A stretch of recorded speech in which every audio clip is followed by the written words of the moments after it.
don't recognize me, I'm from Seabrook.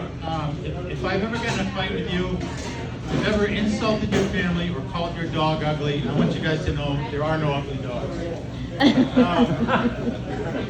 And if you're not from Seabrook, you may recognize me from the Irving station down the street. I don't work there, but every once in a while my wife cleans the bathroom and she makes me go there, until that new bathroom smell wears off. It's a pretty dysfunctional family because there's a stool everywhere I go. But no, even my mother, I just see my mother the other day. She's 87 years old. She's sharp as a tack, right?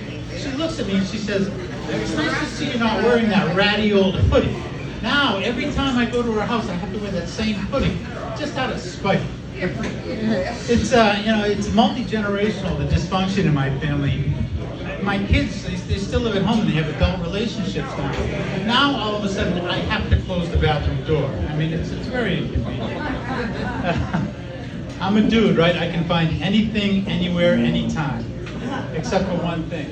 What I'm looking for, when I need it, where it is. The other day, right, I say to my wife, I say, "Honey, do we have any milk?"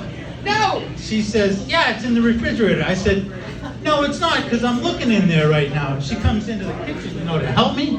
She says, "That's the microwave." I said, "You got to stop moving shit around because I can't find anything anymore." I belong to a spiritual group, right? We've taken a vow of poverty. We're called parents. We have one prayer. It goes something like this: "What the Christ is that?" I went past the Hope Cemetery the other day. What the hell kind of a name is Hope for a cemetery? I mean, Shady Acres or Whispering Pines, but Hope?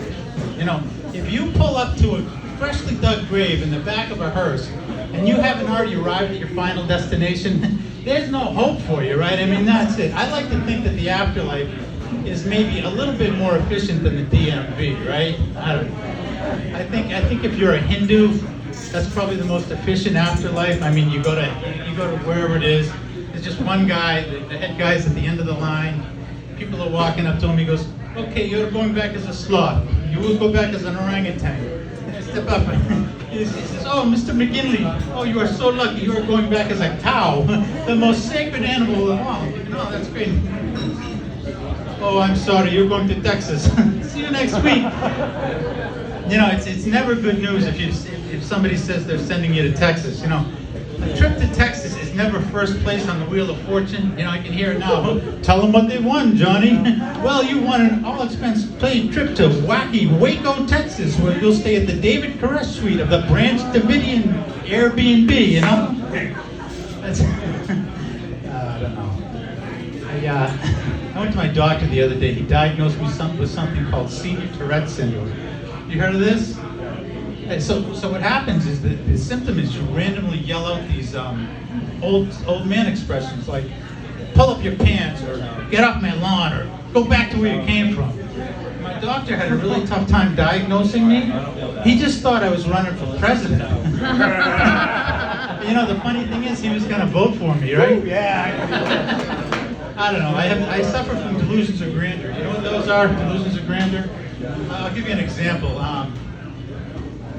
I'll be walking the dogs, and all of a sudden I'll get this great idea for a screenplay. Instead of writing down the title or maybe writing down a few ideas, I start to immediately practice my acceptance speech for the Oscar. I'll be boiling water for ramen noodles, and the water will come to a boil. All of a sudden I'm trying to figure out where I'm going to park all the cars in my Michelin 4-star restaurant. Or I'll do a sit-up. I can do a sit-up. I said one sit-up. I'll do one sit-up, and all of a sudden, I'm trying to figure out what month I'm going to be in the Hunks Over 60 calendar. No? Anyway, I've been called an egomaniac with an inferiority complex. You guys are familiar with that, right? So that kind of helps me balance things out a little bit. So, for example, I'll get a text and it'll be from some woman. I'll think, "Oh, she obviously wants me." And the reality is, she wants me to stay away from her, and she's got a restraining order just to prove it. Or I'll get a text, or I'll get a phone call from my former employer, and I'll think, well, they must be looking for a new CEO or something. The reality is, they just pulled my car out of the Charles River, and they've got a few questions for me. even as I was writing this bit, you know, I'm thinking to myself, this is so good. I'm just going to quit my job and I'm going to wait for HBO to come in with a few offers, right? Woo! But the reality is my fly's been down the whole time.